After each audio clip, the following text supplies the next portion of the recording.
الحمدللہ وکفا وسلام علی عبادہ الذین اصطفا یا ربی لک الحمد کما ینبغی لجلال وجہک الکریم وعظیم سلطانک رب اشرح لی صدری ویسر لی امری واحلل عقدۃ من لسانی یفقهوا قولی واجعل لی وزیرا من اہلی اللہم فقہنا فی الدین رب زدنی علما اللہم انفعنی بما علمتنی وعلمنی ما ینفعنی وزدنی علما اللهم أرنا الحق حقا وارزقنا اتباعه وأرنا الباطل باطلا وارزقنا اجتنابه أما بعد فأعوذ بالله من الشيطان الرجيم بسم الله الرحمن الرحيم سورہ الحجر آیت نمبر 31 تک ہم نے کر لیا تھا.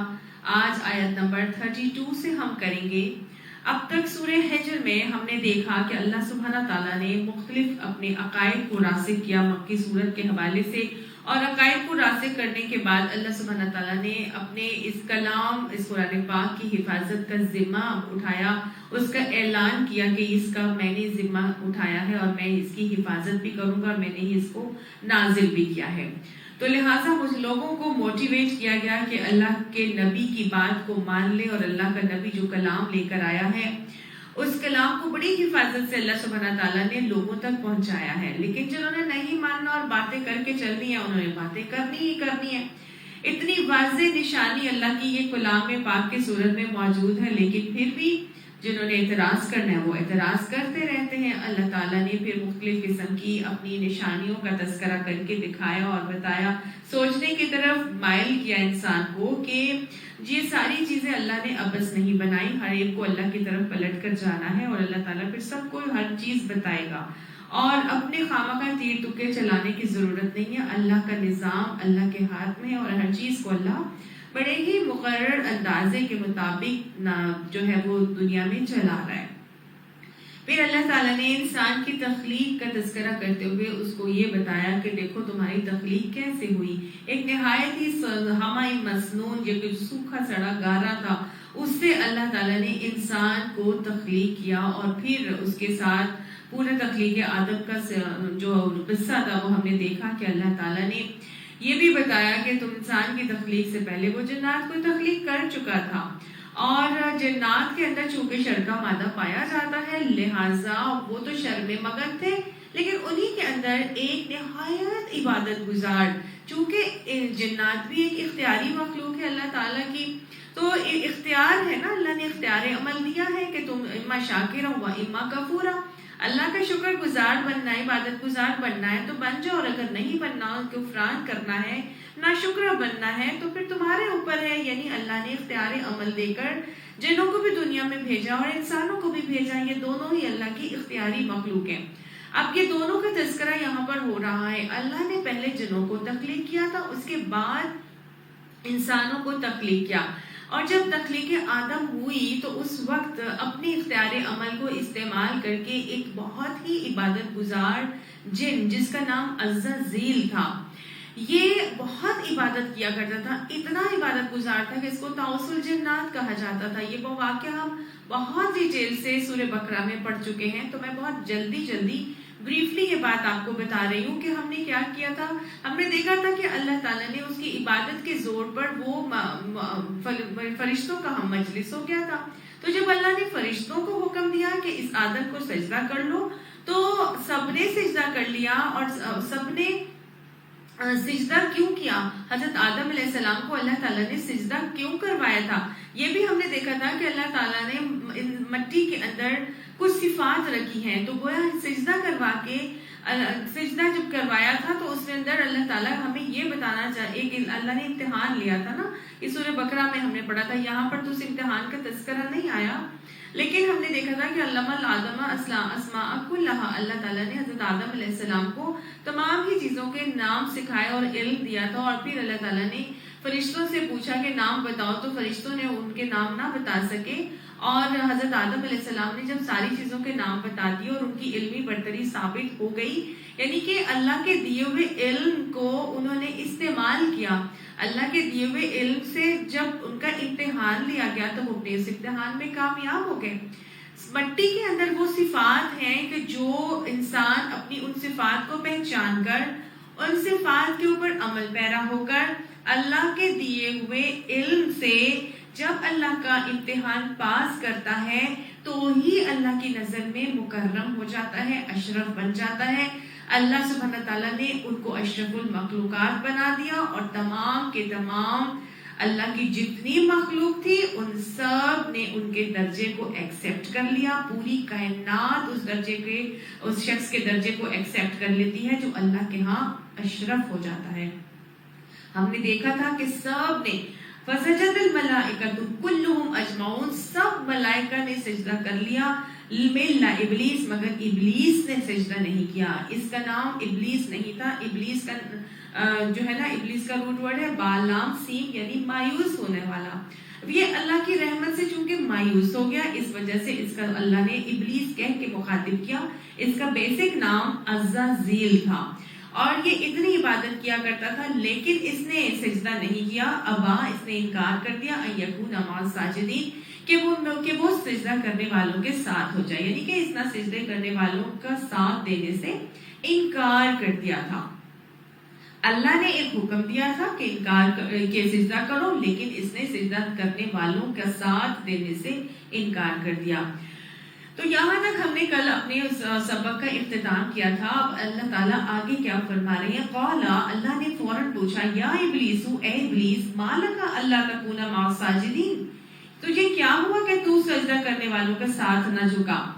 ایک اور جگہ قرآن پاک میں یہی بات اس طرح سے آتی ہے کہ قال، اللہ تعالیٰ نے فرمایا، یا ابلیس، اے ابلیس، ما منعک ان تسجد لما خلقت بیدی، کہ تجھے کس چیز نے منع کیا کہ تو سجدہ کرتا اس چیز کو، یا اس کو سجدہ کرنے سے تجھے کس نے منع کیا؟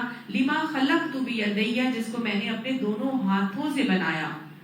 دونوں ہاتھوں سے مراد کیا ہے؟ ہم نے پہلے بھی دیکھا تھا کہ اللہ تعالیٰ کے جو دونوں ہاتھ ہیں اس سے مراد اللہ کی طاقت، اللہ کی قدرت ہے۔ تو گویا اللہ نے یہ فرمایا کہ جس کو میں نے اپنی قدرت، اپنی طاقت سے بنایا، تجھے کیا چیز روک گئی کہ تو سجدہ کرنے والوں کا تو نے ساتھ نہ دیا، اور تو سجدہ کرنے والوں میں نہ شامل ہوا، اور تو نے انکار ہی کر دیا۔ تو ایک چیز تو یہاں پر یہ بتائی جا رہی ہے اور ہمیں سمجھ میں آ رہی ہے کہ جب بھی اللہ سبحانہ تعالیٰ کے کسی حکم سے انکار کیا جائے گا، تو چاہے جتنا مرضی کوئی عبادت کے درجے پر پہنچا ہو، جتنا مرضی کوئی عبادت گزار ہو، اللہ سبحانہ تعالیٰ نے کسی بھی حکم کی نافرمانی پر پکڑ ضرور کرنی ہے، اور پوچھ گچھ کا معاملہ ضرور ہوگا۔ اللہ کی طرف سے سب سے پہلا سوال جو کیا جا رہا ہے وہ کس چیز کا کیا جا رہا ہے؟ سجدہ نہ کرنے کا۔ تو قیامت میں حضور صلی اللہ علیہ وسلم نے بھی فرمایا نا کہ سب سے پہلا سوال نماز ہی کے بارے میں ہوگا، وہ سجدوں کے بارے میں ہی سوال کیا جائے گا۔ اور قبر میں بھی ہم دیکھتے ہیں کہ سجدے کی یہی وجہ سے جو اصل کا وقت دکھایا جائے گا، تو وہ جو شخص جو نمازی ہوگا اور اصل کی نماز کی حفاظت کرتا ہوگا، وہ اپنے فرشتوں کو سوالات کرنے سے روکے گا اور کہے گا پہلے مجھے نماز ادا کر لینے دو۔ تو یہ نماز ہے جو انسان کو اپنی تمام مشکلات سے بچانے میں مددگار ثابت ہوگی۔ اسی لیے کہا جاتا ہے کہ نماز تو جنت کی کنجی ہے، یہ وہ کنجی ہے جو جس کے پاس ہوگی تو وہی جنت میں جا سکے گا، اور اگر یہی کنجی نہ ہوئی تو جب سوالات ہوں گے تو پھر انسان کسی کنجی کے بغیر کیسے جنت میں جا سکے گا، جبکہ اس کے پاس نمازوں کا جواب موجود ہی نہیں ہوگا۔ تو اللہ سبحانہ تعالیٰ نے یہ نہیں دیکھنا کہ کون کتنی میری عبادت کر رہا ہے یا کون کتنی میری تسبیحات کر رہا ہے۔ اللہ سبحانہ تعالیٰ نے ایک حکم کی نافرمانی کے اوپر سوال کر لیا۔ تو کوئی بھی حکم اللہ تعالیٰ کی طرف سے جو دیے گئے ہیں، اگر اس میں انکار کا رویہ ہوگا تو اللہ تعالیٰ نے اس کے اوپر سوال ضرور کرنا ہے۔ اپنا محاسبہ کرنے کی ضرورت ہے۔ کتنے سجدے ہیں جو آج ہم ابھی تک بھی ہم نے اللہ تعالیٰ کے حضور نہیں پیش کیے، کتنی زمینیں ہیں جو اللہ تعالیٰ کے حضور آج بھی جھکنے سے انکار کے روش پر قائم ہیں، اور تکبر کے مارے وہ اللہ کے حضور جھکتے ہی نہیں۔ قیامت میں یاد رکھیے گا، حکم جب آوازیں رحمان کے آگے دب جائیں گی تو ایک اعلان کرنے والا اعلان کرے گا، اور سب کے سب اللہ سبحانہ تعالیٰ کے حضور سجدے میں جھک جائیں گے، لیکن حدیث بتاتی ہے وہ نہیں جھک سکیں گے جو دنیا میں اپنے سروں کو اللہ کے حضور نہیں جھکایا کرتے تھے۔ ان کی کمروں میں تختے لوہے کے گاڑ دیے جائیں گے، لوہے کی سلاخیں گاڑ دی جائیں گی کہ وہ جھکنا چاہنے کے باوجود بھی جھک نہیں سکیں گے. وہی جھکیں گے جو دنیا میں اللہ کے حضور جھکا کرتے تھے. اللہ تعالیٰ ہمیں ہر ہی حکم پر سر اطاعت خم کرنے کی اور تسلیم خم کرنے کی توفیق نصیب فرما دے. آج ہم اتنے خوش نصیب لوگ ہیں کہ ہمارے ملک کے اندر بارہا دن میں 5 مرتبہ ہی نہیں بلکہ 5 مرتبہ میں کتنی اذانوں کی آوازیں ہم کو سنائی دیتی ہیں. اللہ سبحانہ تعالیٰ کی طرف سے اعلان کیا جاتا ہے کہ حی علی الصلاۃ حی علی الفلاح، آؤ فلاح کی طرف اور آؤ نماز کی طرف. اور ہمارے کتنے ہی لوگ ہیں جو اللہ کے حضور جانے سے آج بھی رکے رہتے ہیں. اللہ تعالیٰ نے اس دن پوچھنا ہے کہ تمہیں کیا آوازیں نہیں آتی تھی حی علی الصلاۃ حی علی الفلاح کی کہ آؤ فلاح حاصل کر لو؟ نہیں آتی تھی تم تک، یہ دعوتیں نہیں پہنچی تھی اللہ. لیکن سب نے کہنا ہے نا کہ ہاں اللہ ہم تک تو پہنچی تھی. تو پھر اللہ نے پوچھنا ہے کہ پھر تم نے لبیک کیوں نہیں کہا تھا، کیوں نہیں تم نے جو ہے وہ اللہ کے حضور اپنی جبینوں کو جھکایا تھا، کیوں سست پڑ گئے تھے، کیوں ٹھٹائی میں آ گئے تھے، کیوں تکبر کے مارے بن گئے تھے، کیوں ضد میں پکڑ کے بیٹھ گئے تھے کہ نہیں میں نے تو یہ کام کرنا ہی نہیں، میں کیسے کر لوں، میں اپنی جاب میں کیسے جا کے نماز کے لیے ٹائم نکال کے جو ہے نماز پڑھنے چلا جاؤں. سب لوگ ہنسیں گے کہ یہ تو بہت ہی نمازی ہے، یہ تو بہت ہی کٹر ہو گئی ہے، میں کیسے اپنی دعوت کو چھوڑ کر اٹھ کے نماز پڑھنے کے لیے چلی جاؤں. سب نے مذاق اڑانا ہے کہ بعد میں پڑھ لیتی، کیا ضرورت تھی سب کو جا کے شو مارنے کی اور سب کے سامنے بتانے کی. نماز تو اللہ تعالیٰ نے کیا کہا ہے، ان الصلاۃ کانت علی المؤمنین کتابا موقوتا. اللہ تعالیٰ نے تو نماز مومنین کے اوپر وقت کی پابندی کے ساتھ نافذ کی ہے. اللہ تعالیٰ ہمیں تمام ہی نمازوں کو وقت کی پابندی کے اوپر پڑھنے کی توفیق عطا فرمائے. یاد رکھیے گا کہ وہ لوگ جن کے سر نہیں جھکتے ہوں گے دنیا کی زندگی کے اندر اللہ کے حضور، ان کے آخرت میں بھی سر نہیں جھک سکیں گے. اچھا، اور ان کا انجام کیا ہونا ہے؟ حدیث میں بتایا گیا ہے نا کہ ان کا بے نمازیوں کا انجام فرعون، ہارون اور قارون اور حامان کے جیسا ہوگا اور ابی بن خلف کے جیسا ہوگا.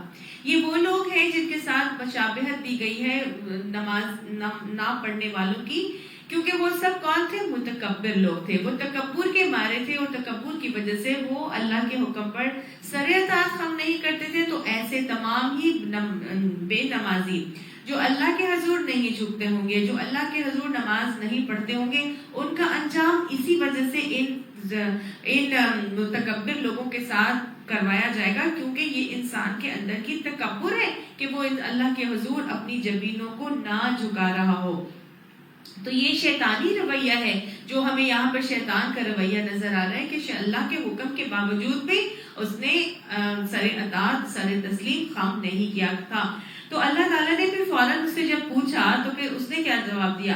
اس نے کہا قال لم اکن لاسجد لبشر، کہ نہیں ہے میرے لیے. قال اس نے کہا لم نہیں اکن میں ہوں لاسجد کہ میں سجدہ کرتا لبشر واسطے کسی بشر کے، یعنی کہ میرا یہ کام نہیں ہے کہ میں کسی بشر کو سجدہ کروں. خلقتہ من صلصال من حماء مسنون، کہ جس کو بنایا گیا ہے سوکھی سڑی ہوئی مٹی کے گارے سے. یعنی کہ میرا یہ کام نہیں ہے کہ میں اس بشر کو سجدہ کروں جسے تو نے سڑی ہوئی سوکھی مٹی کے گارے سے پیدا کیا ہے. کیا رویہ نظر آ رہا ہے یہاں پہ؟ شیطان کا تکبر نظر آ رہا ہے شیطان کے اندر. شیطان اپنے آپ کو بہت بڑا سمجھ رہا ہے اور انسان کو کیا سمجھ رہا ہے؟ حقیر ترین مخلوق، کہ اس کو کتنی ذلیل چیز کے ساتھ اللہ تعالیٰ نے، کتنی حقیر چیز کے ساتھ اللہ نے اس کو پیدا کیا. اس کو تو لیزدار سڑی ہوئی مٹی کے بدبودار لیزدار گارے سے پیدا کی گئی چیز کو میں کیوں بھلا سجدہ کر لوں؟ اس نے پہلے بھی ایک اور جگہ قرآن پاک میں آتا ہے کہ اس نے تکبر کے بارے میں یہ کہا تھا کہ انا خیر منہ، میں اس سے بہتر ہوں. خلقتنی من طین خلقتہ من نار وخلقتنی من طین، کہ تو نے مجھے تو مٹی سے بنایا اور اس کو تو نے آگ سے بنایا ہے، تو میں تو اس سے بہتر ہوں. مٹی تو پیروں کے نیچے روندی جاتی ہے، لیکن آگ تو جلا کے بھسم کر دیتی ہے. گویا اس نے اپنی خلقت کو، اپنی تخلیق کو انسان کی تخلیق سے بہتر جانا تھا. لہٰذا یہاں پر یہی پتہ چل رہا ہے کہ اس نے انسان کی تخلیق کو حقیر جانا تھا، اور یہی ہے تکبر. آپ صلی اللہ علیہ وسلم سے جب صحابہ کرام نے پوچھا تھا کہ یا رسول اللہ ہم سب کا دل چاہتا ہے کہ ہمارا جوڑا اچھا ہو، ہمارا جوتا اچھا ہو، ہمارا کوڑا اچھا ہو. تو کیا یہ تکبر ہے؟ یعنی ہم اچھا لباس پہنے، ہمارے جوتے اچھے ہوں، ہم اپنے ہاتھوں میں اچھے ہینڈ بیگز پکڑیں، یا ہمارے موبائلز اچھے ہوں، یا ہمارے ہاتھوں میں جو چیز ہے ہم اچھی استعمال کرنا چاہتے ہیں، تو کیا یہ تکبر ہے؟ تو آپ صلی اللہ علیہ وسلم نے فرمایا تھا کہ نہیں، یہ تکبر نہیں ہے. اللہ تعالیٰ تو جمیل ہے. ان اللہ جمیل یحب الجمال. اللہ تعالیٰ تو جمیل ہے، خوبصورت ہے، اور خوبصورتی کو پسند کرتا ہے. تکبر یہ نہیں ہے. تکبر تو بلکہ یہ ہے کہ بطر الحق وغمط الناس، کہ اللہ کے حق احکامات کا انکار کرنا اور لوگوں کو حقیر سمجھنا، یہ ہے تکبر. اللہ کے حق احکام کا حکم کا انکار بھی کیا تھا شیطان نے، اور اس نے تکبر کیا اور حقیر جانا انسان کی تخلیق کو. تو یہی دونوں رویے تکبر کے رویے تھے جو شیطان نے شو کیے تھے. اور تکبر اگر کسی کے اندر، آپ صلی اللہ علیہ وسلم نے فرمایا کہ جس کے دل میں رائی کے دانے کے برابر بھی تکبر ہوگا، وہ شخص جنت میں داخل نہیں ہو سکتا. تو پھر یہ جنت میں کیسے رہ سکتا تھا؟ پھر یہ فرشتوں کا ہم مجلس بن کے ان کی محفل میں کیسے بیٹھ سکتا تھا؟ وہ کوئی انکار کرنے والا، کوئی تکبر کرنے والا جنت میں نہیں جا سکے گا. اور یہ اس نے تو نماز کے سجدے سے، اس نے تو سجدے سے انکار کر دیا تھا، اللہ کے حکم کی روگردانی کر دی تھی. اور جو نمازوں کے سجدوں سے انکار کر رہے ہوں گے، ان کے لیے کیا آتا ہے حدیث کے اندر کہ اللہ کے نبی نے فرمایا تھا کہ فَمَن تَرَكَ مُتَعَمِّدًا فقط خرج عن ملتی من الملتی، یعنی کہ جو نماز کو جان بوجھ کے ترک کرے گا وہ ہماری ملت سے نکل جائے گا.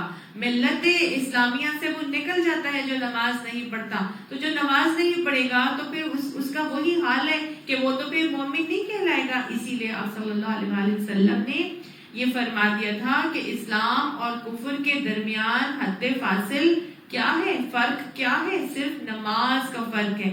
جو نماز نہیں پڑھے گا اس کو کفر کا لیبل لگا دیا جاتا ہے اور اس کو ملت اسلامیہ سے خارج کر دینے کا حکم ہے، اور یہ نبی صلی اللہ علیہ وسلم نے حکم دیا. لہٰذا ایسے تمام متکبر جو اللہ کے احکامات سے انکار کر رہے ہوتے ہیں، سجدوں کی طرف سے ان کے سروں میں گرانی پیدا ہو جاتی ہے، سر بھاری ہو جاتے ہیں، اللہ کے حضور نہیں سر تسلیم خم کر سکتے، نمازوں میں اپنی جبینیں نہیں جھکا سکتے، تکبر کے مارے ہوتے ہیں، تو پھر وہ جنت میں کیسے جائیں گے؟ لہٰذا اللہ سبحانہ تعالیٰ نے ان تمام شیطانی رویے کے جو موجد شیطان تھا، عزازیل، ابلیس، اللہ نے اس کو کیا حکم دیا؟ قال، اللہ نے فرمایا فخرج منہا فإنک رجیم، یہاں سے نکل جا، تو مردود ہے. تو کیا ہے؟ پس بے شک تو مردود ہے، تو ریجیکٹ کیا گیا ہے. گویا تو تکبر کا مارا ہے، تجھے یہاں رہنے کا کوئی حق نہیں ہے، تو یہاں سے نکل جا. یہ وہ رویہ ہے جو اللہ تعالیٰ کو بندے سے مطلوب ہرگز بھی نہیں ہے کہ انسان تکبر کا مارا ہو کے اللہ کے حضور نہ جھکے.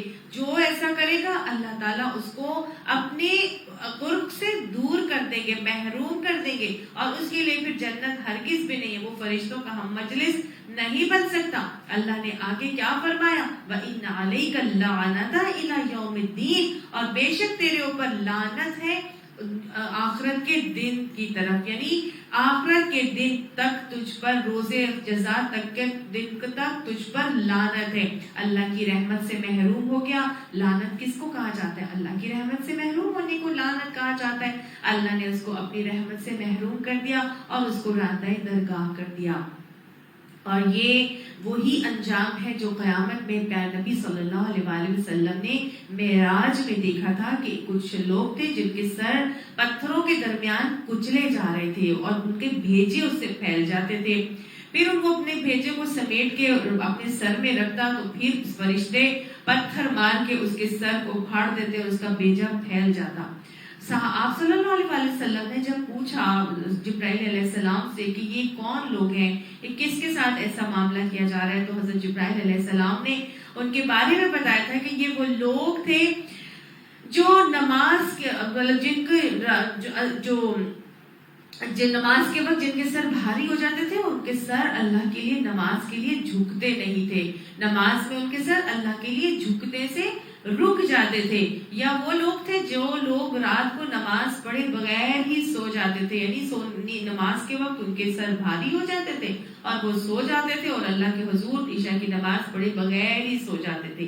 ایک اور روایت سے پتہ چلتا ہے کہ یہ فرمایا تھا کہ یہ وہ ہے جو قرآن پڑھ کے بھلا دیتے تھے۔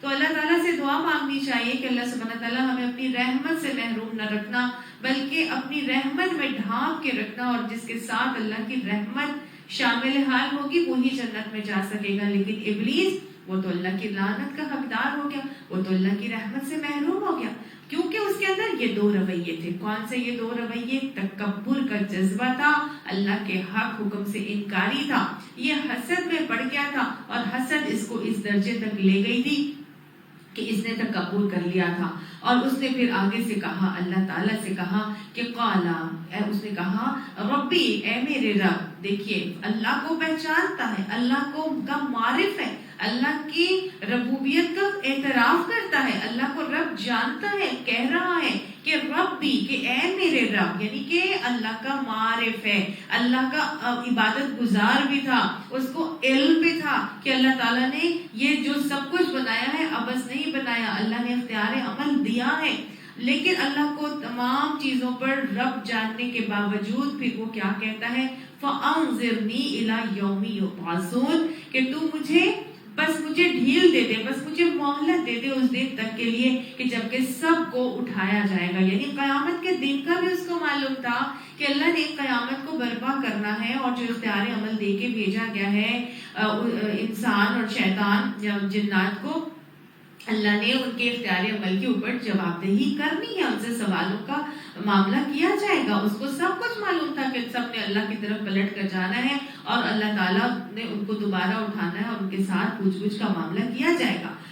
تو اس نے فوراً اللہ تعالیٰ سے مہلت عمل طلب کر لی۔ اب آپ دیکھیے 3 چیزیں پتہ چل رہی ہیں شیطان کے اندر، عابد بھی تھا، عالم بھی تھا، اللہ کا معرف بھی تھا، عارف بھی تھا، اللہ کو پہچاننے والا تھا، لیکن عاشق نہیں تھا، اللہ کا عاشق نہیں تھا۔ یہ عشق ہوتا ہے اللہ کا جو انسان کو عمل کی طرف لے کر جاتا ہے، عشق ہی ہے جو انسان سے عمل کرواتا ہے۔ کوئی چیز آپ کو زبردستی عمل نہیں کروا سکتی، اللہ کے احکامات کی پابند نہیں کر سکتی، یہ اللہ کا عشق ہے، اللہ سے عشق ہے۔ جب مومن کو ہو جاتا ہے تو وہ الذین آمنوا اشد حبا للہ کا معاملہ بن جاتا ہے، تمام چیزیں اس کے نظر میں نیچے، اور اللہ کی محبت، اللہ کی کبریائی اس کے دل میں سب سے زیادہ ہوتی ہے۔ وہ اللہ کا ایسا عاشق ہو جاتا ہے کہ پھر وہ سارے کام میں جو ہے وہ کرنے میں ہچکچاتا نہیں ہے، اس کو اپنی انا نہیں اس کے اندر آتی، اس کے اندر کسی قسم کا تکبر نہیں آتا، وہ اللہ کے حضور جھک جاتا ہے۔ بس یہ تمام 3 آئین تو اس کے پاس تھے، لیکن 2 آئین سے یہ محروم تھا۔ یہ عاشق بھی نہیں تھا اور عامل بھی نہیں تھا۔ اس نے اللہ سے مہلت مانگی، ڈھیل مانگی، تو اللہ نے آگے سے کہا قال فإنك من المنظرين، کہ ٹھیک ہے تجھے ڈھیل دی گئی ہے، تجھے مہلت ہے، تو جس وقت تک چاہتا ہے تجھے مہلت دی گئی ہے۔ کب تک مہلت دی گئی؟ إلى يوم الوقت المعلوم، اس وقت تک تجھے مہلت دی گئی ہے جس کا علم ہم ہی کو ہے، یعنی اللہ کو ہی اس قیامت کی گھڑی کا علم ہے۔ اللہ نے کسی کو بھی یہ علم قیامت کا نہیں دیا کہ قیامت کب آئے گی، اللہ ہی کو پتا ہے اس گھڑی کا۔ اللہ نے اس کو بہرحال اس کو مہلت عمل دے دی۔ اب دیکھیے اللہ سبحانہ تعالیٰ نے کیوں مہلت عمل دی؟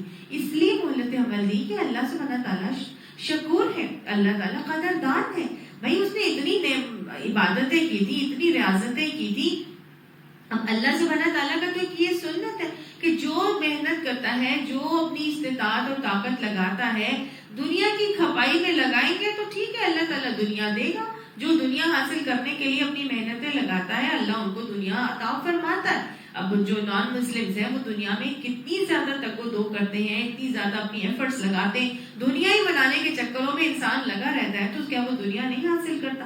دنیا تو اس کو مل جاتی، اس کی ریوارڈ اللہ اس کو دنیا میں دے دیتا ہے، لیکن ما لہو فی الآخرۃ من خلاق، اللہ نے کہا کہ پھر آخرت میں ان کے لیے کچھ نہیں ہوگا۔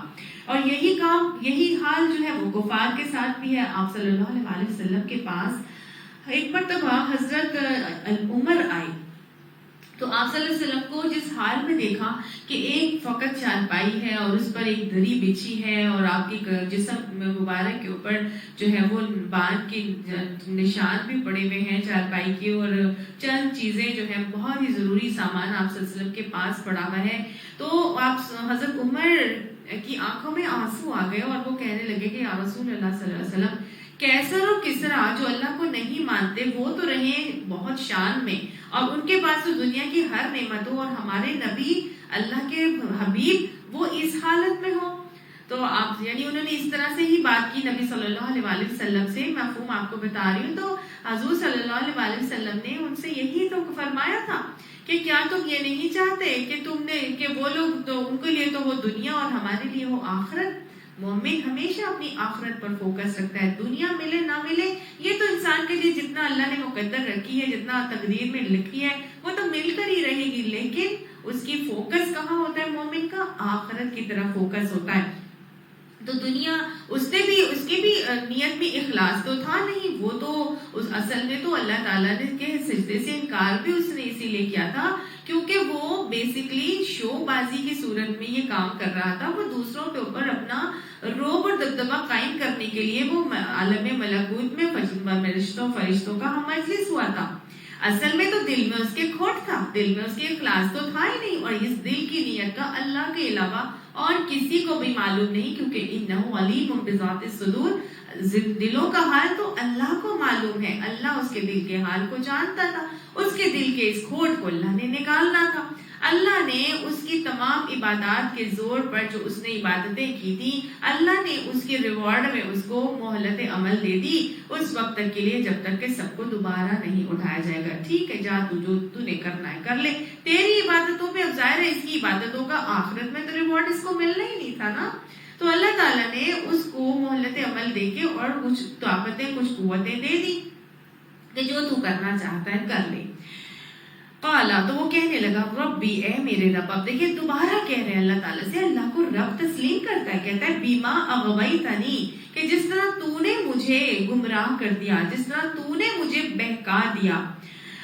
شیطان کی یہ بات کہ بیما اغویتنی، کہ جس طرح تو نے مجھے بہکا دیا، تو نے مجھے گمراہ کر دیا، یہ وہ رویہ ہے کہ جو شیطانی رویہ ہے، کام کرنا خود غلط اور الزام کسی اور کو ٹھہرا دینا، مورد الزام کسی اور کو ٹھہرا دینا۔ یہ کس کو مورد الزام ٹھہرا رہا تھا؟ اللہ کو۔ اللہ کو کہہ رہا تھا کہ جس طرح تو نے مجھے کو بہکا دیا، کیا اللہ نے بہکایا تھا شیطان کو کہ وہ سجدہ نہ کرے؟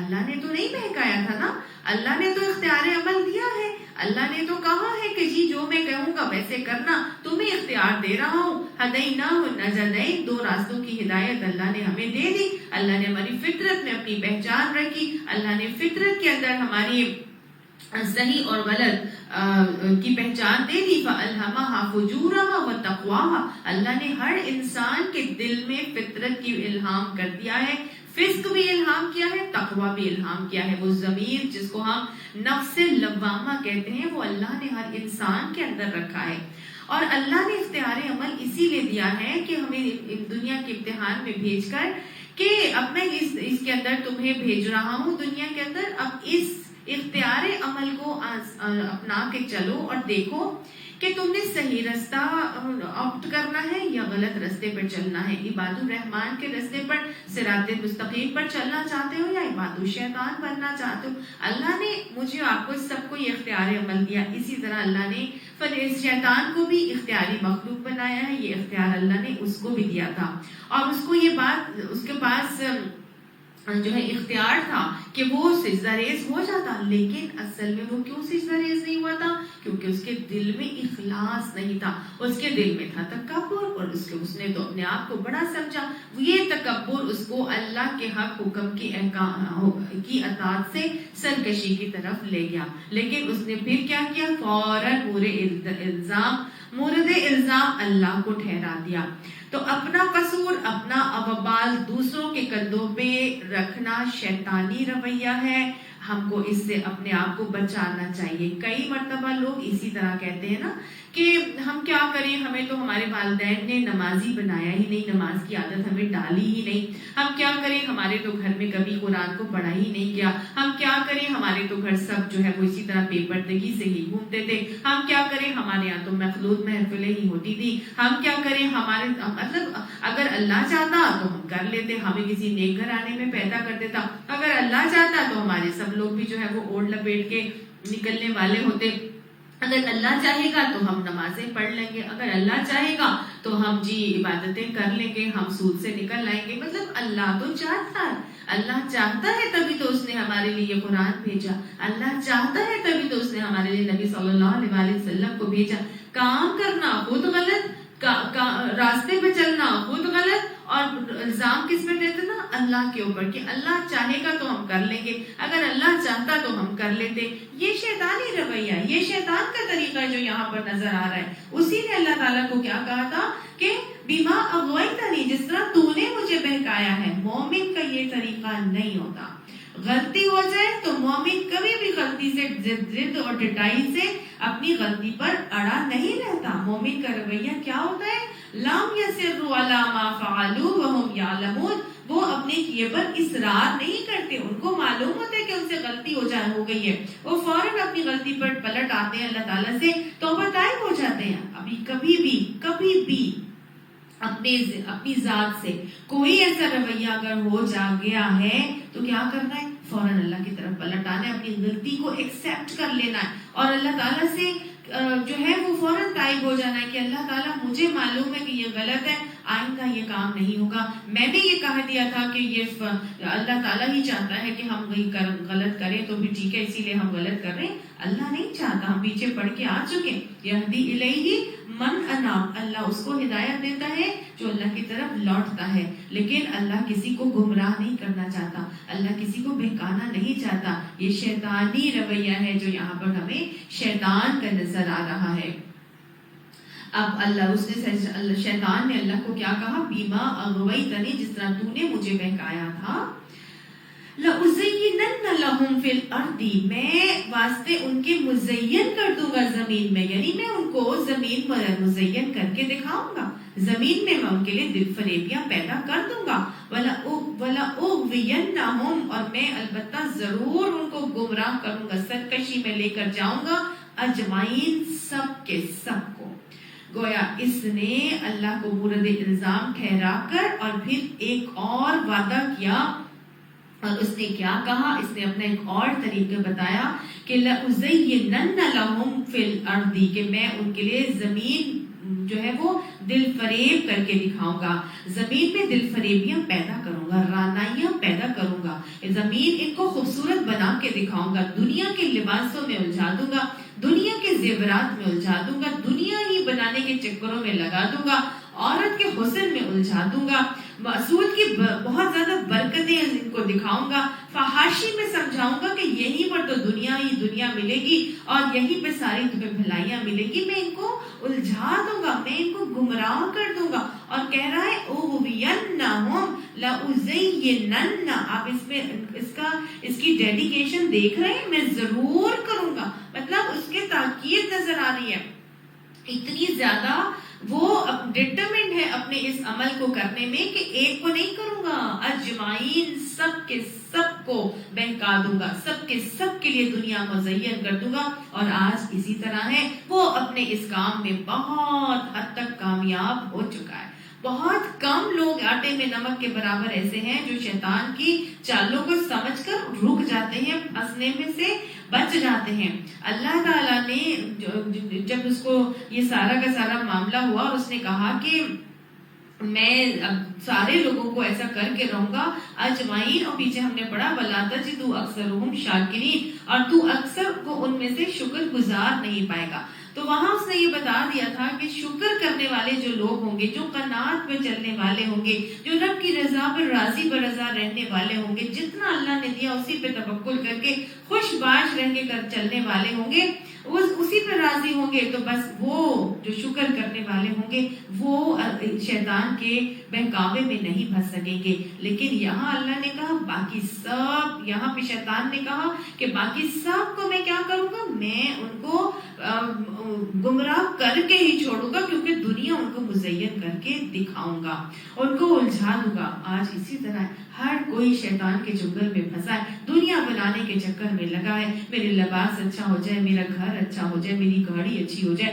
میرے عہدے اچھے ہو جائے، میرے بچے اچھے اسکولوں میں پڑھ جائے، میرے بچوں کی اچھی جگہ جاب ہو جائے، وہ فلانے ملک کی مجھے جو ہے وہ مل جائے، نیشنلٹی مل جائے، میں فلاں جگہ بھی چلا جاؤں، میں فلاں کام بھی کر لوں، میں فلاں عہدہ بھی پالوں، میری بابا ہو جائے، میرا نام بن جائے۔ بس دنیا دنیا دنیا بنانے کے چکر میں شیطان نے سب کو بہکا کے رکھا ہے، سب کو الجھا کے رکھا ہے، اور ہر کوئی دنیا ہی بنا رہا ہے۔ ہر کوئی خود بھی لگا ہے اس ریٹ ریس میں، ان کی اولادیں بھی اسی ریٹ ریس میں لگی ہیں، اور وہ دنیا ہی ان کے لیے دل فریب بنا کے شیطان نے مزین کر دی بھی ہے، اور سب کے سب اسی دنیا بنانے کے چکر میں لگے ہوئے ہیں کہ نہیں؟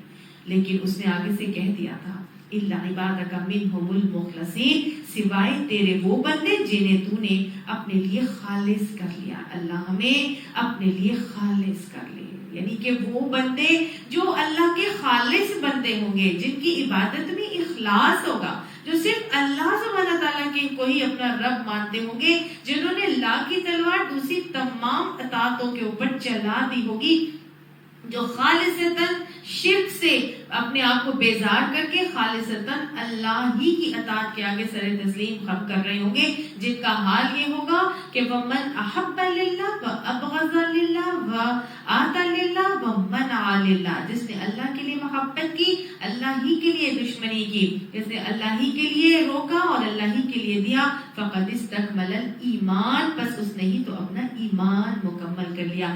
یہ ان کے ایمان کی کیفیت تھی، یہ ان کا اخلاص تھا۔ اور کیا اخلاص تھا؟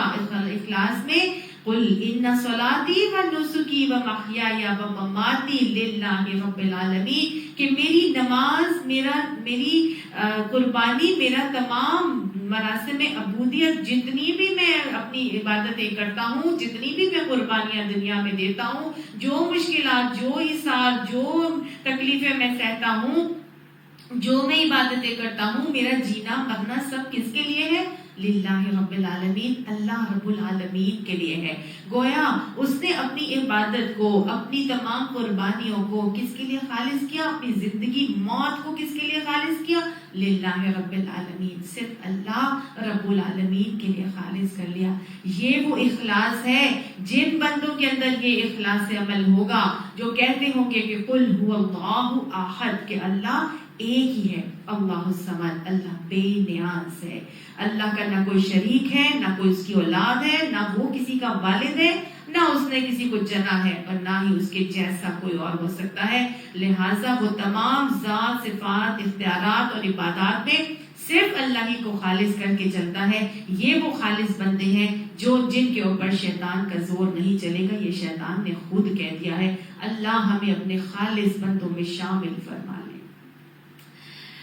اللہ نے فرمایا قال ھذا صراط علی مستقیم، یہ ہے سیدھا راستہ جو سیدھا مجھ تک پہنچتا ہے، یعنی اللہ نے شیطان کو دکھا دیا یہ صراط مستقیم ہے، یہ سیدھا میری طرف آتا ہے۔ ان عبادی لیس لک علیہم سلطان، بے شک جو میرے بندے ہوں گے، یعنی جو میرے خالص بندے ہوں گے، میرے حقیقی بندے ہوں گے، ان پر تیرا بس نہیں چلے گا۔ اللہ ہمیں عباد الرحمن بنا دے، اور شیطان کے ہر ہی وسوسوں اور حملوں میں پھنسنے اور الجھنے سے ہمیں اور ہماری اولادوں کو محفوظ فرما لے۔ لیس علیکم علیہم سلطان، ان پر تیرا کوئی زور نہیں چلے گا۔ یہ عباد الرحمن کیوں نہیں زور چلے گا شیطان کا ان کے اوپر؟ کیونکہ اعوذ باللہ من الشیطان الرجیم کی تلواریں چلائیں گے۔ ربی اعوذ بک من ہمزات الشیاطین و اعوذ بک ربی ان یحضرون کی آیات پڑھتے ہوں گے تو شیطان کے وسوسوں اور فتنوں سے یہ خود بخود بچ جائیں گے۔ یہ آیت الکرسی پڑھیں گے تو ایک حصار قائم ہو جائے گا، فرشتہ ان کی محافظت کے لیے آ جائے گا۔ تو ان لوگوں کے اوپر کوئی زور پھر شیطان کا نہیں چل سکے گا۔ الا من اتبعک من الغاوین، تیرا زور تو بس اللہ نے کہا ان بہکے ہوئے لوگوں کی طرف ہی چلے گا جو تیری پیروی کریں گے، جو شیطان کی پیروی کر کے عباد الشیطان بن کے چل رہے ہوں گے، ان پر ہی شیطان کا زور چلے گا۔ اور شیطان کی پیروی کون کرے گا؟ وَلَا تَجِدُهُمْ أَكْثَرُهُمْ شَاكِرِينَ، شیطان نے کہہ دیا تھا اکثر لوگوں کو تم شکر گزار نہیں پاؤ گے، یعنی جو ناشکرے لوگ ہوں گے ان کے اوپر شیطان کا زور چلتا ہے۔ ناشکری اصل میں انسان کو لے کر چلتی ہے کفر کی طرف، مایوسیوں کی طرف، اور مایوسی کفر ہے۔ تو جو انسان جو ناشکرا ہوتا ہے وہ مایوسیوں کے ڈپریشنز اور اندھیروں میں ڈوبتا چلا جاتا ہے، اور مایوسی کفر ہے، اور کفر کی وجہ سے وہ عباد الشیطان بنتا چلا جاتا ہے، اور وہ اور زیادہ ان دلدلوں میں گھڑتا چلا جاتا ہے۔ تو اسی لیے بتایا کہ پھر وہی تیری پیروی کرنے چلے والے ہوں گے جو شیطان کی چنگل میں پھنس جائیں گے۔ اللہ تعالی ہمیں یہ باتیں سمجھائے اور ان باتوں سے سبق سیکھ کر اپنی اصلاح کی توفیق عطا فرمائے، اور شیطان کے ہر ہی حملے سے ہمیں محتاط رہ کر اپنے رویوں کی اصلاح کرنے کی توفیق عطا فرمائے۔ اللہ نے آگے فرمایا کہ وَإِنَّ جَهَنَّمَ لِمَوْعِدُهُمْ أَجْمَعِينَ، اور بے شک جہنم البتہ اس کا وعدہ کیا گیا ہے ان سب کے لیے، یعنی ان سب کے لیے جہنم ہی کی وعید ہے، اسی کا وعدہ ان تمام لوگوں کے لیے کیا گیا ہے۔ کہ لوگوں کے لیے جہنم کی وعید دی جا رہی ہے وہ جو شیطان کے بندے بن کر شیطان کی پیروی کر کے چل رہے تھے۔ اللہم لا تجعلنا منہم۔ یہ جہنم لہا سبعۃ ابواب، جس کے 7 دروازے ہیں، یعنی کہ جتنے لوگ شیطان کی پیروی کر کے چلیں گے اس کے بتایا جا رہا ہے ان سب کو جہنم میں ڈالا جائے گا، اور یہ جہنم کے 7 دروازے ہیں۔ لِكُلِّ بَابٍ مِّنْهُمْ جُزْءٌ مَّقْسُومٌ، اور ہر دروازے کے لیے ایک حصہ مخصوص کر دیا گیا ہے۔ جہنم کے 7 دروازے بتائے جا رہے ہیں۔ یہ 7 دروازے کیا ہیں؟ دیکھیں شیطان تو اصل میں ہمیں چاہتا ہی ہے نا کہ وہ ہم جہنمیوں میں سے ہو جائیں، لیکون اصحاب السعیر، کہ ہم جہنمیوں میں سے شامل ہو جائیں۔ یہ جہنم اللہ تعالیٰ کی ایک ایسی مخلوق ہے جس کو اللہ نے تخلیق کیا ہے، بنایا ہے۔ یہ باقاعدہ سانس بھی لیتی ہے، سانس باہر نکالتی ہے، تو حدیث سے پتہ چلتا ہے کہ جب یہ سانس باہر نکالتی ہے تو دنیا میں گرمی ہو جاتی ہے، اور جب یہ سانس اندر لیتی ہے تو دنیا میں ٹھنڈک ہو جاتی ہے۔ حدیث سے ہمیں یہ بھی پتہ چلتا ہے کہ آپ صلی اللہ علیہ وسلم نے اپنی آنکھوں سے جہنم کو دیکھا تھا، اور معراج میں اس کی دھاڑے مارنے کی آوازیں سنی تھی۔ قرآن میں الفاظ آتے ہیں کہ زفیرہ، وہ چنگھاڑے گی، جہنم جو ہے وہ اپنے جہنمیوں کو پکارے گی، ان کا نام لے لے کر پکارے گی۔ جہنم اللہ کی بہت زیادہ ہولناک ترین مخلوق ہے۔ اس کے اوپر جتنی یہ ہولناک ہے اس کی اندازہ کچھ اس طرح سے لگائیں کہ جہنم کی آگ کا اللہ تعالیٰ نے صرف ایک حصہ 70 میں سے ایک حصہ پوری دنیا کی اگر آگ کو کلیکٹ کر لیا جائے، پوری دنیا میں آگ لگا دی جائے تو وہ ایک حصہ بنتا ہے جہنم کا 70 میں سے۔ تو جہنم کی آگ کتنی زیادہ گرم ہوگی، کتنی زیادہ سخت ہوگی، جہنم کیسی ہوگی۔ جہنم کو جب آپ صلی اللہ علیہ وسلم نے دیکھا تھا تو نبی صلی اللہ علیہ وسلم حیران ہو گئے، پریشان ہو گئے، اور اس کی دھاڑے مارنے کی آوازیں سنی تو پوچھا کہ یہ کس کی آوازیں ہیں، تو بتایا گیا کہ یہ جہنم کی آواز ہے۔ آپ صلی اللہ علیہ وسلم نے جہنم کے داروغہ کو بھی دیکھا تھا جس کا نام جو ہے وہ مالک آتا ہے، اور یہ وہ فرشتہ تھا جو کہ کبھی مسکرایا نہیں۔ تو اب جو باقی تمام فرشتوں نے جہاں نبی صلی اللہ علیہ وسلم کا استقبال کیا، مسکرا کے کیا، مرحبا کہہ کے کیا، تو داروغہ جو جہنم کا تھا مالک، یہ بالکل مسکرا نہیں رہا تھا۔ تو رسول اللہ صلی اللہ علیہ وسلم نے حضرت جبرائیل علیہ السلام سے پوچھا، تو حضرت جبرائیل علیہ السلام نے بتایا کہ اس کو جب سے اللہ تعالیٰ نے پیدا کیا ہے کہ اس وقت سے آج تک کبھی بھی نہیں مسکرایا۔ ظاہر ہے وہ جہنم کا داروغہ ہے، وہ کیسے مسکرا سکتا ہے؟ وہ تو جہنم کی ہولناکیاں ہی اتنی زیادہ ہے کہ اس کو دیکھ کے کسی کو مسکرانا جو ہے نا وہ بھول ہی جائے۔ تو جہنم کے 7 درجے یہاں پر بتائے جا رہے ہیں، اور 7 ہی دروازے بھی ہیں۔ اور جو حدیث سے ہمیں پتہ چلتا ہے کہ آپ صلی اللہ علیہ وسلم کو جب جہنم دکھائی گئی تھی معراج میں، تو حضرت جبرائیل علیہ السلام نے ان درجوں کے حوالے سے باقاعدہ حضور صلی اللہ علیہ وسلم کو اس کا علم دیا اور بتایا کہ اس کے 7 درجے ہیں، اور اس کی جو 7واں جو سب سے نچلا درجہ ہے اس کا نام ہے ہاویہ، اور یہاں پر ویل ہے، یہ ویل ہے سب سے گہرا، اور یہاں پر منافق ہوں گے۔ آتا ہے نا کہ ان المنافقین فی الدرک الاسفل من النار، جہنم کے سب سے نچلے درجے میں ڈالے جائیں گے. تو یہی وہ جگہ ہے جس کا نام حاویہ آتا ہے، اور یہ یہاں پہ منافقوں کو رکھا جائے گا. یہ حضرت ابن عباس سے پوری روایت کی گئی ہے. پھر اس کے علاوہ جو چھٹا درجہ ہے اس کا نام جہیم آتا ہے، اور جہیم میں مشرکوں کو رکھا جائے گا. پھر پانچواں درجہ جو اس سے اوپر والا ہے وہ سقر کہلاتا ہے، سین قاف اور را. سقر یہاں پر آتش پرست جو مجوسی ہیں یہ وہاں پر ڈالے جائیں گے. چوتھا درجہ ہے حطمہ. حطمہ کے اندر صابی یا جو ہندو ہیں ان کو وہاں پہ رکھا جائے گا. اور اس کے بعد جو لزہ ہے تیسرا درجہ، یہاں پر عیسائیوں کو ڈالا جائے گا. لزہ کے اندر عیسائی ڈالے جائیں گے. اور جو دوسرا درجہ ہے سعیر، یہاں پر یہودیوں کو ڈالا جائے گا. بھڑکنی ہوئی آگ ہے یہ، جہاں پر سعیر اس کو کہتے ہیں، اور یہاں پر یہودی ڈالے جائیں گے. اور سب سے اوپر کا پہلا درجہ جس کو جہنم کہا جاتا ہے، یہاں پر بتاتے بتاتے حضرت جبرائیل علیہ السلام رک گئے. تو حضور صلی اللہ علیہ وآلہ وسلم نے دوبارہ تفسیر پوچھا کہ بتائیے کہ اس کے یہاں پہ کون ہوں گے. تو آپ صلی اللہ علیہ وسلم کو بتایا گیا کہ یہاں پہ آپ صلی اللہ علیہ وآلہ وسلم کے یعنی امت محمدی صلی اللہ علیہ وآلہ وسلم کے وہ افراد ہوں گے جو توبہ کیے بغیر مر جائیں گے. اللہ ہمیں توبہ موت سے پہلے توبہ کرنے کی توفیق عطا فرما دے. تو حضور صلی اللہ علیہ وآلہ وسلم نے پوچھا حضرت جبرائیل علیہ السلام سے کہ آپ کیوں رک گئے. تو انہوں نے کہا تھا کہ مجھے بتاتے ہوئے شرم آ رہی ہے. پھر اصرار کرنے پر جب آپ نے یہ بتایا حضور صلی اللہ علیہ وسلم کو، تو اللہ کے نبی بے ہوش ہو کر گر گئے، کیونکہ وہ دیکھ رہے تھے کہ یہ جہنم کی آگ کیا چیز ہے.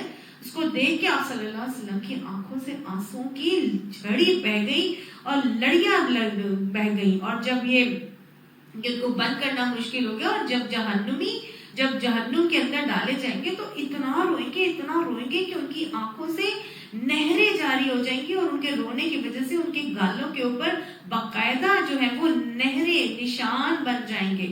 اللہم لا تجعلنا منہم اللہم اجرنا من النار. اللہ نے یہاں پہ بتایا کہ 7 دروازے ہیں، جن میں سے ہر دروازے کے لیے ان میں ایک حصہ مخصوص کر دیا گیا ہے. یہاں آپ ایسے بھی لے لیجئے کہ جو جہنم جس کے 7 دروازے، جو سب سے پہلے درجے میں جہاں امت محمدی صلی اللہ علیہ وسلم کے افراد ہوں گے، وہاں پر بھی ہو سکتا ہے کہ مختلف دروازے ہوں.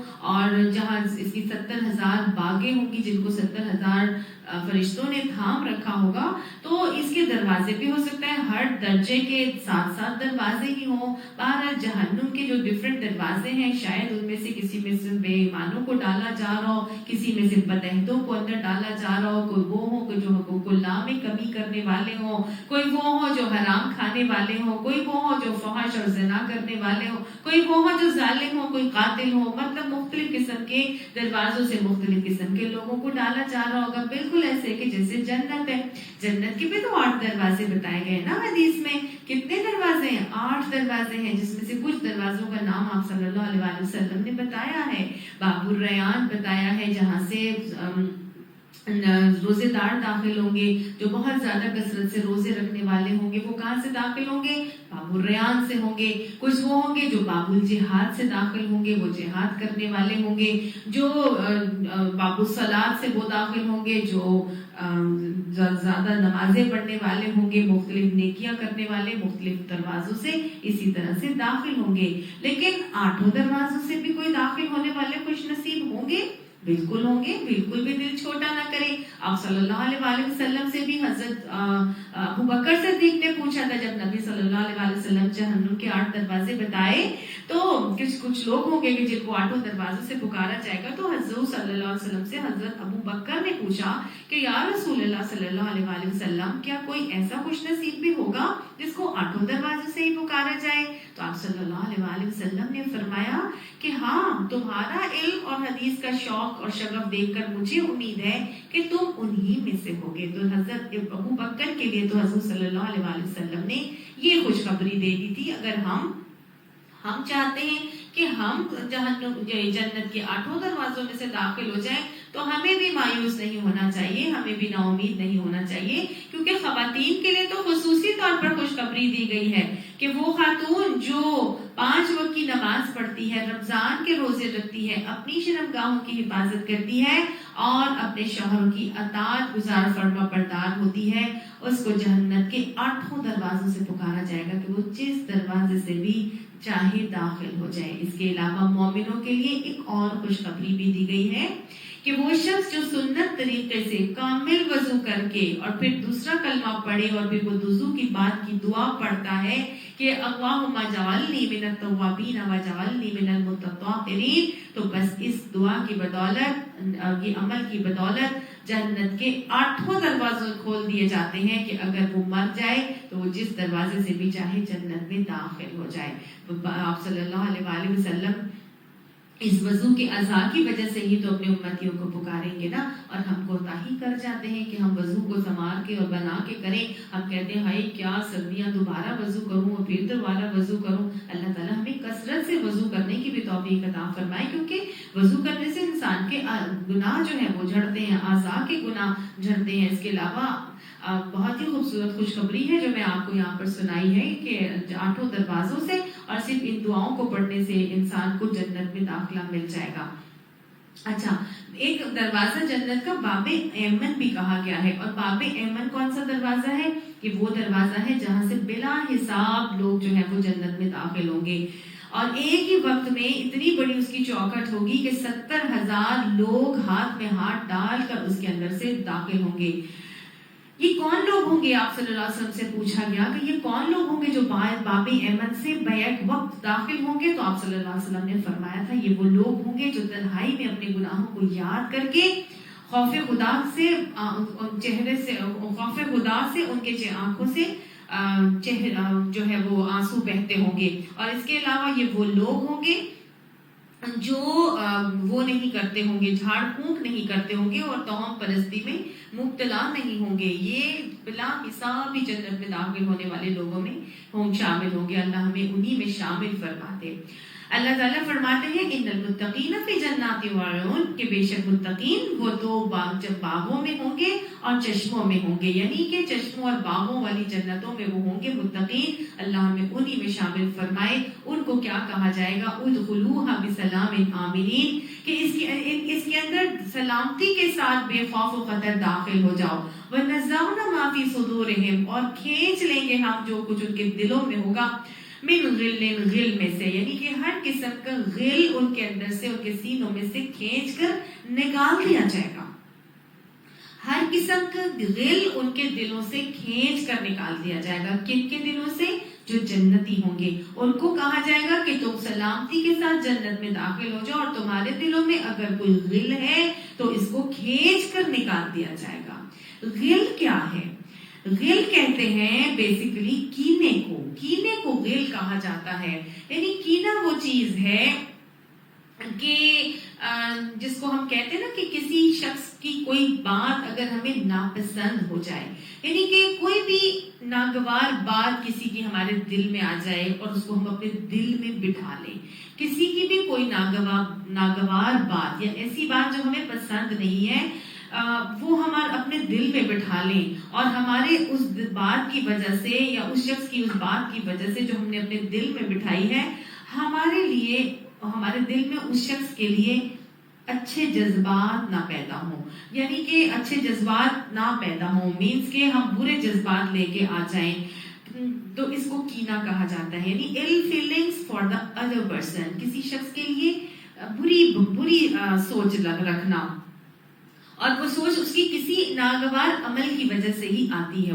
تو اس کو کہا جاتا ہے کینہ۔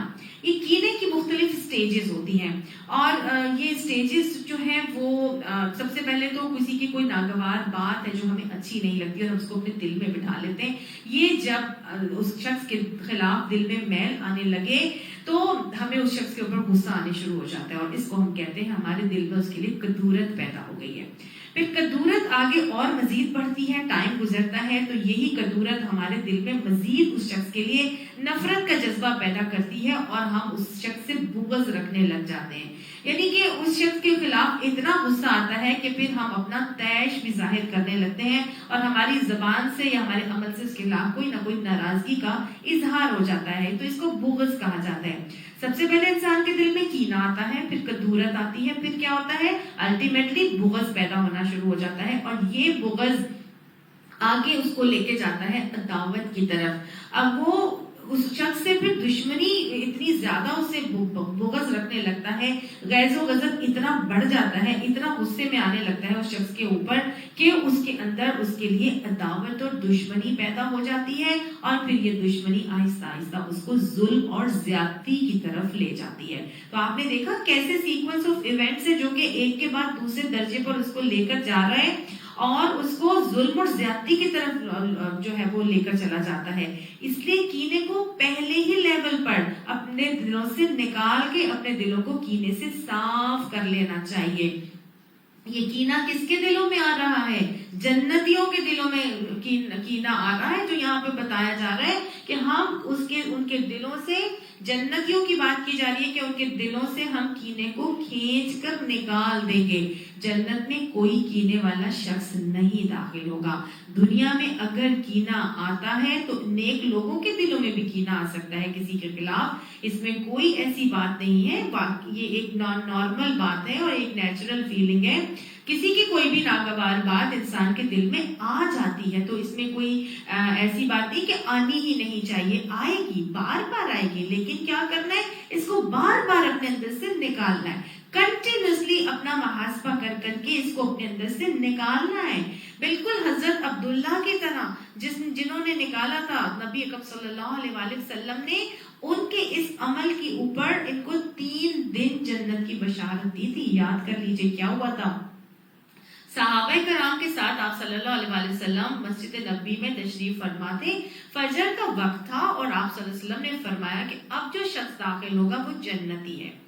سب صحابہ کرام کی نظریں جو ہے وہ دروازے پر ٹک گئی, اور سب نے دیکھا کہ اب کون داخل ہوتے ہیں. حضرت عبداللہ داخل ہوتے ہیں. بالوں سے پانی وضو کا ٹپک رہا تھا, اور آتے ہیں اور آ کے بیٹھ جاتے ہیں. اگلے دن پھر یہی ہوا. نبی صلی اللہ علیہ وسلم نے یہی فرمایا کہ اب جو شخص داخل ہوگا وہ جنتی ہے. دوسرے دن بھی ایسا ہی ہوا. صحابہ کرام کی نظریں دروازے پر ٹک گئی. کون داخل ہوئے؟ حضرت عبداللہ. پھر تیسرے دن آپ صلی اللہ علیہ وسلم نے پھر یہی کہا اور یہی خوشخبری دی, تو پھر یہی ہوا اور حضرت عبداللہ ہی داخل ہوئے. وہاں پر بیٹھے تھے حضرت سعد. دوسری جگہ ایک اور جگہ آتا ہے کہ وہاں پہ بیٹھے تھے حضرت عبداللہ بن عمر. ان کو بڑا رشک آیا اور انہوں نے کہا کہ یہ ایسا کون سا عمل کرتے ہیں جو ہم نہیں کرتے, اور نبی صلی اللہ علیہ وسلم نے 3 دن ان کو جنت کی بشارت دے دی ہے. آخر ہم بھی تو دیکھیں کہ ایسا کون سا یہ عمل کرتے ہیں. حریص تو تھے ہی صحابہ کرام جنت میں جانے کے لیے, فوراً سے جاتے ہیں اور کہتے ہیں کہ ان کو جا کے کہتے ہیں کہ جب نماز وغیرہ ختم ہو جاتی کہ میں آج آپ کے گھر میں رکنا چاہتا ہوں, تو وہ ان کو کہہ دیتے ہیں کہ ٹھیک ہے. اب 3 دن گزر جاتے ہیں اور تینوں دن وہ ان کے تمام اعمال کو دیکھتے رہتے ہیں, اور ہر روز وہ یہی دیکھتے ہیں. سارا دن گزرتا ہے, ساری رات ہو جاتی ہے. رات کے وقت جب لیٹتے ہیں تو سوچتے ہیں کہ اچھا دن میں تو وہی کام کرتے تھے جو ہم کرتے ہیں, ایسا کوئی خاص بھی کام نہیں کیا. جو ہو سکتا ہے رات کی ان کی کوئی عمل ایسا ہوتا ہوگا جو ہم سے زیادہ یہ بڑھ کے کرتے ہوں گے, تو ہم ذرا دیکھیں تو صحیح میں رات کو یہ کیا کرتے ہیں. رات کو ہی وہ اپنی چارپائی پہ لیٹے اور فٹ فٹ سو گئے, اور پھر آگے شروع ہو گئے. وہ کہتے ہیں یہ تو سو ہی گئے, انہوں نے تو تہجد بھی نہیں پڑھی, رات کی کوئی ایسی صلاۃ اللیل بھی نہیں کی, میں تو ان سے زیادہ عبادت کرتا ہوں, یہ کیسے اتنا زیادہ ان کو جنت کی خوشخبری مل گئی. 3 دن اسی طرح گزر جاتے, کوئی بھی ان کو ایسا عمل نہیں نظر آتا جو ان کے عمل سے ڈفرینٹ تھا. اب جب 3 دن گزر گئے تو مہمان نوازی تو 3 ہی دن ہوتی ہے نا, تو صحابہ کرام بھی اتنے زیادہ صبر والے ہوتے تھے کہ کوئی بات نہیں کی. ہاں جب 3 دن گزرے تو انہوں نے دیکھا کہ یہ کوئی خاص کام تو کر نہیں رہے. اب 3 دن بھی ہو گئے اور مہمان نوازی کا بھی وہ ٹائم ختم ہو گیا. اب وہ پوچھتے ہیں کہ بھائی خیریت تھی, آپ کسی کام سے آئے, مجھے بتائیں, میں شاید آپ کی مدد کر سکوں. تو انہوں نے آگے سے کہا کہ ہاں اصل میں بات یہ ہے کہ آپ کے لیے نبی صلی اللہ علیہ وسلم نے 3 دن جنت کی بشارت دی ہے, تو میں یہ دیکھنے آیا تھا کہ آپ ایسا کون سا عمل کرتے ہیں جو ہم نہیں کرتے. تو آگے سے حضرت عبداللہ کہتے ہیں کہ ایسا تو واقعی میں کوئی عمل نہیں کرتا. دونوں سر جوڑ کے بیٹھ جاتے ہیں. اب دیکھیں خود بھی نہیں پتا کہ میں کون سا ایسا عمل کرتا ہوں,